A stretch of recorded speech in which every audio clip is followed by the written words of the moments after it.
Techno education में आपका स्वागत है। आज हम सीखेंगे कि एक्सेल में टेबल डिजाइन कैसे किया जाता है। सबसे पहले सर्च बॉक्स में जाकर एक्सेल टाइप करें और एक्सेल के आइकन पर लेफ्ट क्लिक करें। अब ब्लैंक वर्कबुक पर क्लिक करें। यहाँ हमने एक सैंपल डेटा तैयार किया है। इस डेटा में employ ID, employ name, department, designation, joining date, salary और सिटी की जानकारी दी गई है। सबसे पहले पूरे डेटा को सिलेक्ट कर लीजिए। अब कीबोर्ड से कंट्रोल और टी एक साथ दबाइए। क्रिएट टेबल की विंडो खुलेगी। यहाँ माय टेबल हैज हेडर्स पर टिक रहने दीजिए और ओके पर क्लिक कर दीजिए। आपका साधारण डेटा अब प्रोफेशनल एक्सेल टेबल में बदल गया। सभी हेडिंग्स के साथ फिल्टर अपने आप जुड़ गया है। डिपार्टमेंट वाले फिल्टर पर क्लिक कीजिए।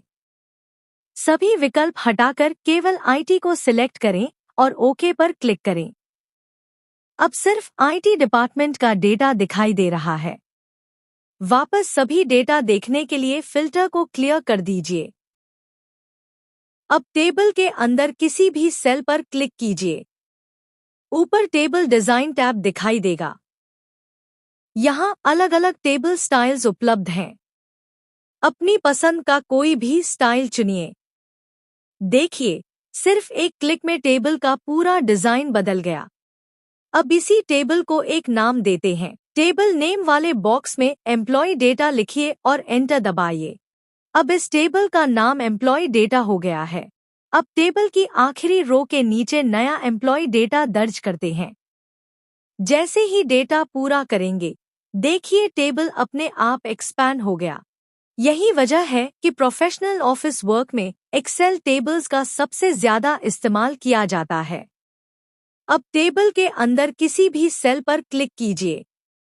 टेबल डिजाइन में जाएं और टोटल रो पर टिक कर दीजिए। नीचे एक नई रो दिखाई देगी। सैलरी वाले सेल में क्लिक करके सम चुनिए। देखिए, टोटल सैलरी अपने आप कैलकुलेट हो गई।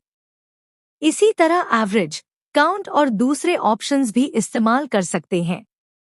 अगर कभी टेबल हटाकर इसे सामान्य डेटा बनाना हो तो टेबल डिजाइन में जाएं।